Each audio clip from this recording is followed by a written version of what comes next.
சாதாரணமா வந்து பாத்தீங்கன்னா செவ்வாய் தோஷம்னு ஒண்ணு இருக்கு. 2ல 4ல 8ல 12ல செவ்வாய் இருந்தா செவ்வாய் தோஷம்னு கிடையவே கிடையாது. ஆ, செவ்வாய் தோஷம்னா ஒரு காலகட்டத்துல உங்களுக்கு திருமணமே ஆகாதுன்னு சொல்லியிருப்பாங்கல்ல. ஆமா சார். இப்ப இந்த மாதிரி இருக்கவங்க எல்லாருமே திருமணம் ஆகி இருக்கும். நல்லா புரிஞ்சுக்கணும், செவ்வாய் தோஷம். தோஷம்னாலே அதுக்கு பேரு வந்து பலகீனம் அடைதல்னு பேரு. அப்போ செவ்வாய் என்பவர் ரத்தத்திற்கு உரியவர். செவ்வாய் என்பவர் வந்து பாத்தீங்கன்னா தசைகளினுடைய வளர்ச்சிக்கு உரியவர். செவ்வாய் கெட்டு போனாலே ரத்தமும் தசையும் கெட்டு போகும்னு அர்த்தம். அவங்க உடம்புல ஒரு என்ன சொல்ல வருதுன்னா வாழ்க்கைக்கு தேவையான தெம்பே இருக்காது. அதனால அவங்களுக்கு திருமணம் ஆகாது.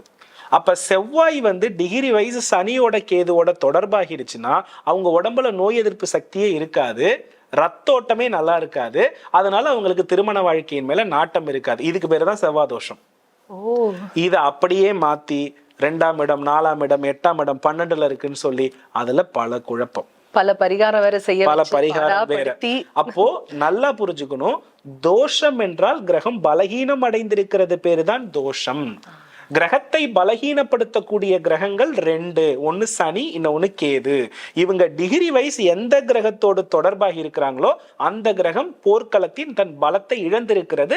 அதனால் அதற்கு கொடுக்க வேண்டிய பலனை கொடுக்காது. அதற்கு பெயர் தான் தாமதம், அதற்கு பெயர் தான் தடை. தாமதம் என்றால் சனி, தடை என்றால் கேது. எந்த கிரகத்தை பார்த்திருக்காங்களோ அந்த கிரக பலன் நமக்கு கிடைக்காது.